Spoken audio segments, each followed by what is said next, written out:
Franny here, wanting to talk to you about Game 4 of the WNBA Finals.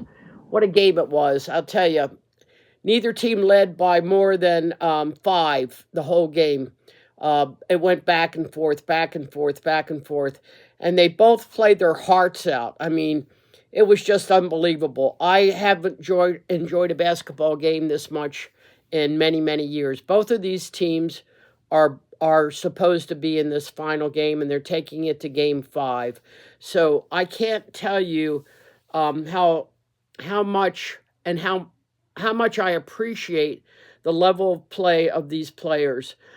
This is much more exciting than watching the NBA basketball finals, where it was basically up to two players to carry the team on their back. Well, this is team basketball, both offensively and defensively, and the Minnesota Lynx deserve the accolades for getting the defensive number one team in defense all year.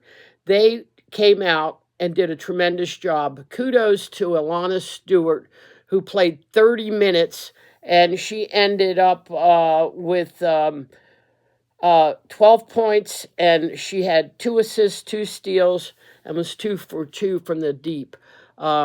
She's really injured and is really trying as hard as she can to hide that and be able to play. So she really did a good job on Jonquel Jones. I was surprised that they didn't go after her even more, especially because Ionescu and Stewart did not have a great night. And again, that's kudos to Minnesota for doubling when they need to double or even tripling and then scooting back to get out on the athlete set or can make those shots. So I don't think I've ever seen two teams that really enjoy each other on the court. When I say that, I mean people like Carlton, who was so crucial at the end of the game. Now, this was a player that's been in the league 5 years.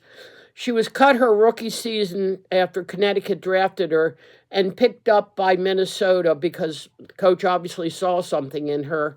And she played her heart out, especially at the end of the game. And you can do that when you're with a team that's going to support you, whether you make the shot or whether you don't make the shot. And that goes for both of these teams. So you have a lot of players that aren't afraid to take a shot because they know their teammates are behind them and that if they miss it, it's going to be okay because they wanted them to take that shot. Whoever was available was ready to take that shot. And that goes for both teams. Unfortunately, like I said, Ionescu and Stewart did not have a great shooting night.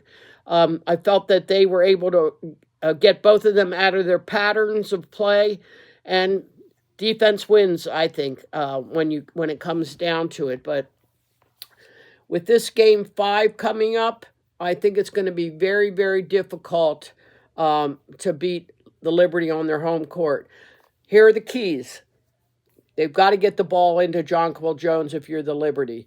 Ionescu and Stewart, who have carried them all year, have got to come out and have really good games. And then the others will just, Laney Hamilton had one great game. So if Stewart and those guys aren't off, they're going to lean on her. You had Collier in Game 4, had a very consistent game.